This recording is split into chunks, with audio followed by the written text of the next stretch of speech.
What's going on, everybody? Richie Plemons. Man, has it been a while since I made a video. I have been just absolutely covered up this year with work. And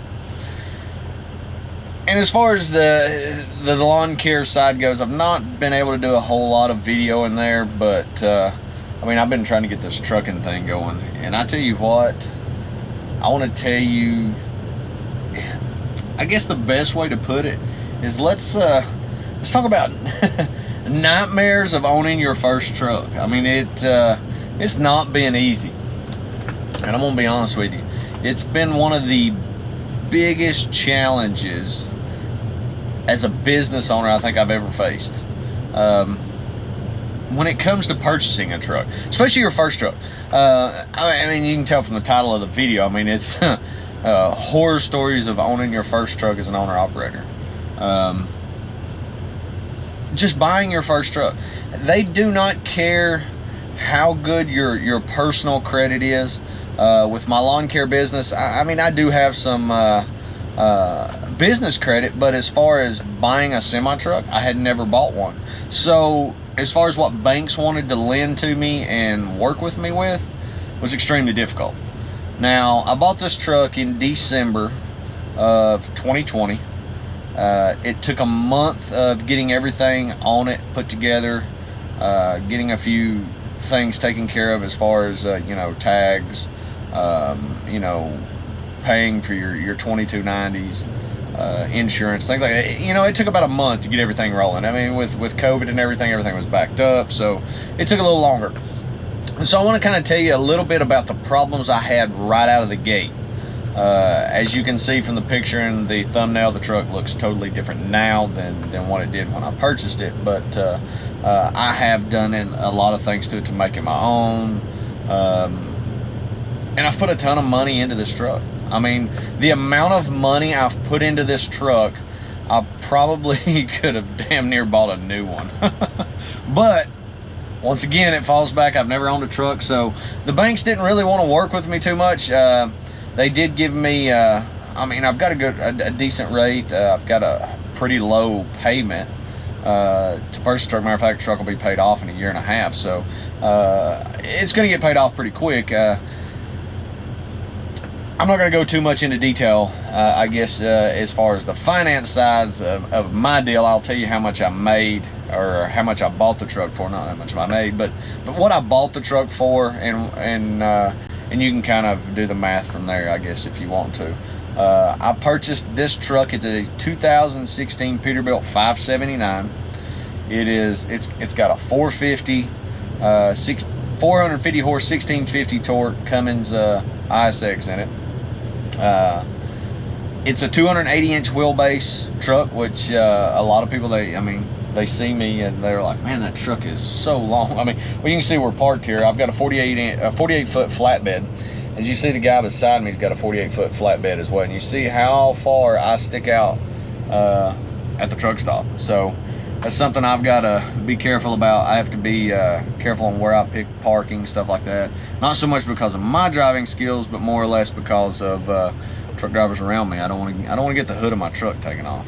Of course, I do have a little bit of paint chipping right in the center of the hood. Something about the 2016s, their paint was terrible and it would just peel off. So maybe if they do get my hood, I can get my hood repainted, right? But anyway, let's start with the first problem that I ran into when I gotta take this. I'll be right back. All right, I'm back. Sorry, that's the boss, the guy I'm leased on to. So I say the boss. I am a lease driver. I did lease my truck onto a company. It's actually a friend of mine that I went to school with. Great guy. I have no complaints. I mean, we make absolutely great money. And when I first thought of leasing on and getting my own authority, I thought, man, I just don't want to give somebody away money. But I tell you what, I don't have the headaches a lot of these guys out here have their own authority, and I will probably get my own authority eventually. This first year, I want to just be leased on with somebody, learn the ropes here, take it slow. There's no reason to rush in this business. It's just like owning any business. You don't need to rush into things and and get yourself in a bind. So anyway, the horror stories of buying your first truck. And this could happen to anybody. This could, this could happen even, I guess, with a brand new truck. You go buy a brand new truck today, you may be in the shop next week with issues. I mean, we see it out here on the road every day. Brand new truck sitting on the shoulder with a wrecker, and they're on the hook. So, my first problem that I found, got it to the shop when I first went and purchased this truck. Now, I've driven a truck for many, many years. A lot of problems I can diagnose myself. A lot of problems I can't. I'm not a mechanic, and I do not preach that I'm a mechanic in any way. A lot of the smaller things I can take care of on my own, but for the most part, I have my mechanic that I prefer to use, and I let him diagnose the major stuff. So let's start from the beginning. The very first problem that I had, the day that I bought the truck, I took it for a test drive, run it up the highway. Everything on the truck was working fine, no issues. Heat, air, lights, everything's working. Checked the oil looked good. They had serviced it. Truck was clean on the outside. The interior was not clean. I spent about a month finding stuff in this truck that you're just like, how does that mess get in a truck? But anyway, it was a company driver that had this truck before me. He wasn't an owner operator, so I was finding cigarette butts down in the dash. I'm like, how do you get a cigarette butt in the dash? But anyway, it was there. I got it out, cleaned it up, changed all the filters. On the way home,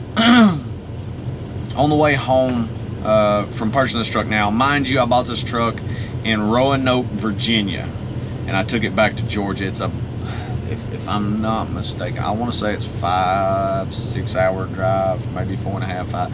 I mean, it's a good little ride. It's not like you can just spin it around and head back. So I purchased the truck there. I took it to my mechanic. They looked it over. We found out we had the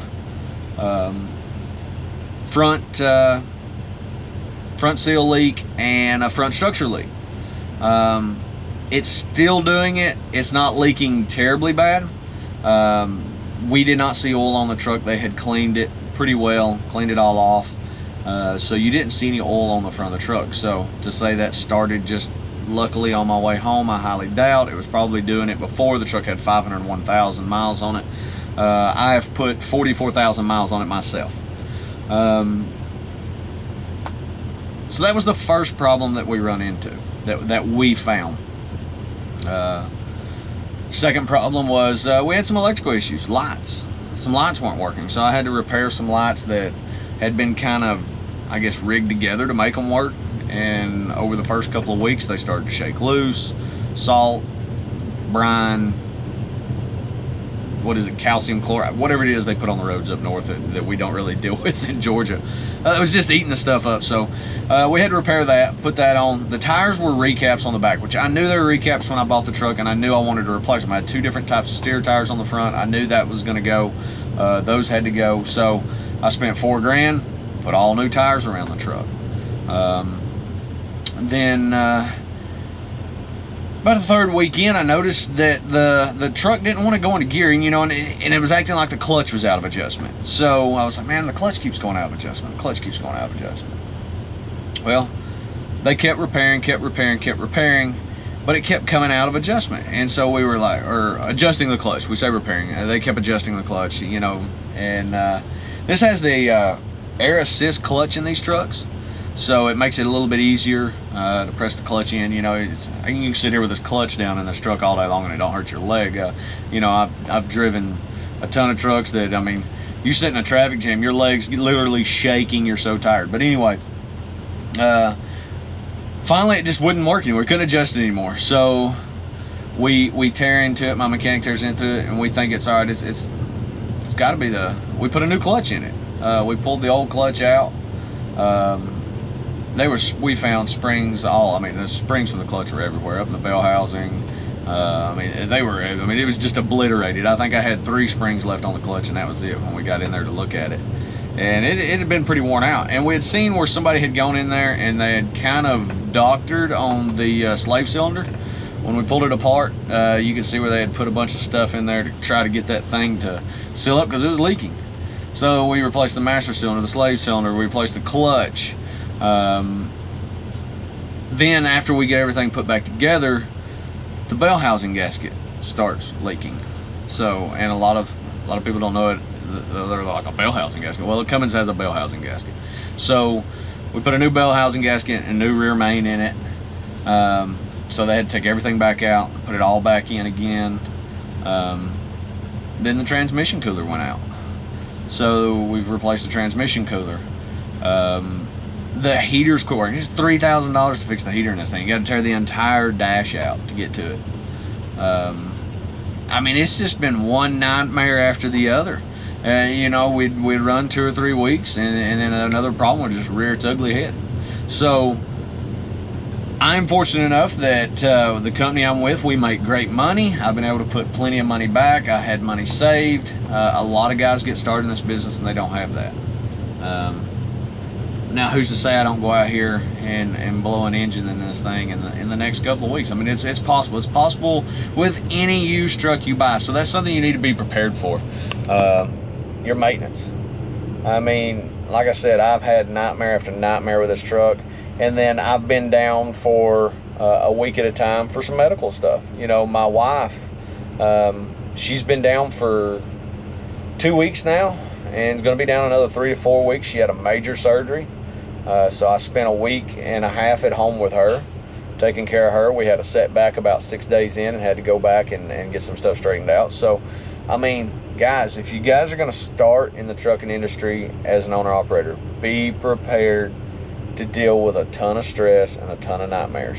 I don't care if you've been driving for 10 years as a company driver, 30 years as a company driver, or a year as a company driver. The first truck you buy, you're going to run into headaches. And everybody told me, hey, man, there's going to be problems. You're going to have issues. Keep your head up, keep grinding, keep working hard, and you'll see the light at the end of the tunnel, which I'm hoping now I'm finally starting to see that light because it has been an absolute nightmare since day one. Well, let's see, this is Sunday. I drove about 4.5 hours down the road from my house, and I'm going to be making a delivery in the morning. Who's to say I don't pull out of here in the morning and you know, blow a tire? You know, engine goes out, and they pop a hole in the radiator. I mean, I've had issues with coolant leaking everywhere. When we had that transmission cooler went out, it was leaking coolant to the point that it was just leaking everywhere. It was causing it to build pressure, and it was just an absolute nightmare. Again, nightmare. So, but hey, the last few weeks, everything's been good. We're finally starting to get this thing making some money again, because at this point, the truck's still not made any money. So, I mean, we put it on the road the first week of February, so February, March, April, May. So 4 months in, and I would say I've probably spent $20,000 or $25,000 on the truck since I bought it. I bought the truck for $50,000. I put $10,000 down, so I owed $40,000 on it. So, I mean, you think about it, that's almost $75,000 that I've got invested in this truck, and it's not made a dime yet. Now, who's saying a year from now this thing's making killer money? I've got a driver in it and got my own authority and doing my own thing. But anyway, that's just something I wanted to talk about. The horrors of owning your own truck. Now, the great thing about owning your own truck, you can do what you want to with it. You know, if you want to put visor and bumper and lights and chrome all over it, that's your choice to do. A lot of people don't like it. A lot of people love it. And me personally, I love it. I love, you know, having a shiny truck and clean truck. I wash my truck once a week, sometimes twice a week, depending on what kind of weather I'm running in. I take pride in keeping it clean, keeping the truck clean, keeping the aluminum polished, keeping all the chrome cleaned up and polished. I like to look good going down the highway. I'm very OCD about my ride and how good it looks. But anyway, I guess everybody runs their business their way. But Anyway, that's some of the horror stories that I dealt with this truck out of the gate so far in the first 4 months. I hope to get some more videos going here soon again. We've just, like I said, we've been super busy. I've had a ton of medical issues, dealing with some family problems with my wife and my sister that we've been trying to straighten out this year. That's kind of taken the front seat over everything. And if you like this video, make sure you like, subscribe, share it. If you don't like it, hit thumbs down twice. It don't matter to me. Anyway, guys, appreciate you watching, and we'll see you in the next video.